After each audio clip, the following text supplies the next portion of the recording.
An exclusive ABC investigation has revealed that a largely automated pro-Russian news website has been used to launder propaganda on Australian topics in the lead-up to the election. National technology reporter Angela Pierre joins us now. Welcome to the program. Tell us what you found. So this has taken the form of a new news website, or at least it presents itself as a news website. Okay. It's called Pravda Australia, and it's not the only one of its kind. It's one of about 180 around the world, all called Pravda, Croatia, Pravda, UK, wherever it is that it's located.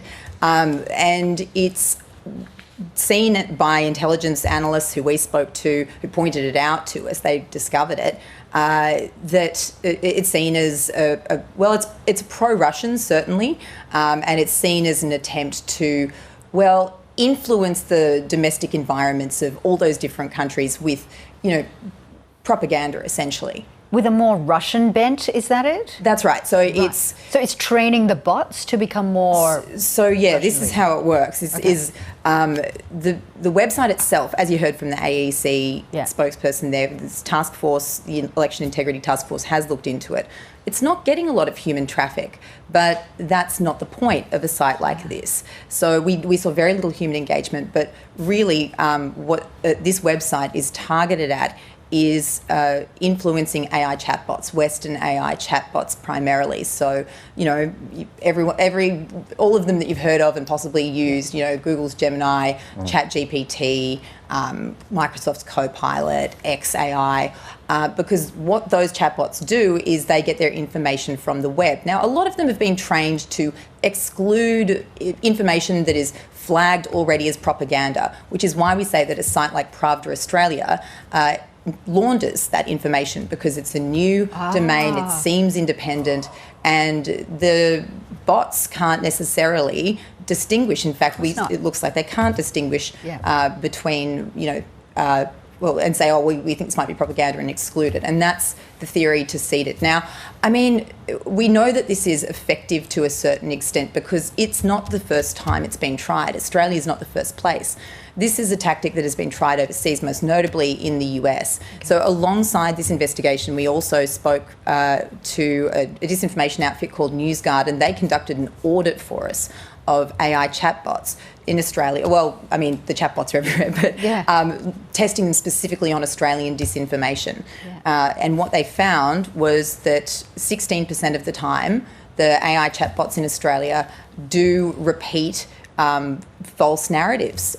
Things like, I don't want to repeat them here, but known false narratives that were spreading online, often to do with politics that are relevant to the election, they will amplify those. Now, that's 16%. It might not sound like a lot, but if you consider that more and more people are relying on chatbots for their information, it's a bit of a worry.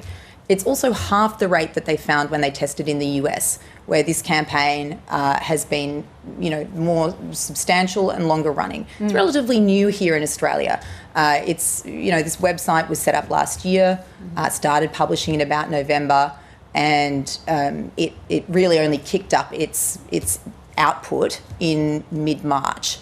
So, it is recent. It does seem to have been set up certainly in time for the election. It was 2 weeks before the election was called that this came online. Timely? Yes, very timely. But it is early days, and, thankfully, we're glad to hear it. You heard the AEC, they're saying that, the traffic to this site has been very low, and when we tested the chatbots again closer to the polling date, we found that there hadn't been a significant shift in the time since the Pravda Australia had been set up.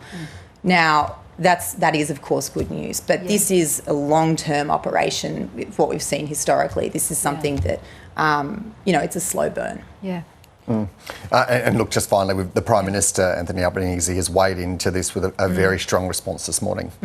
Saying that, of course, that he doesn't, he's not surprised, and, that he believes, of course, he would be targeted. Really, what that goes to is the fact that Russia it's entirely plausible. We don't think about it because we're so distant from them, and we don't, we talk a lot more about China, for example, but a lot of the experts we spoke to did talk about, the stake that Russia does have in this election. They do have an interest in the Australian election and what happens here in Australia. We're a Five Eyes partner, and we, have been a vocal supporter of Ukraine, and we're part of Western alliances that Russia would really like to see destabilised. Yeah. National technology reporter Angela Vaupier, thank you so much for coming in and explaining all of that to us. Really complicated, but thank you. My pleasure. Thanks for having me.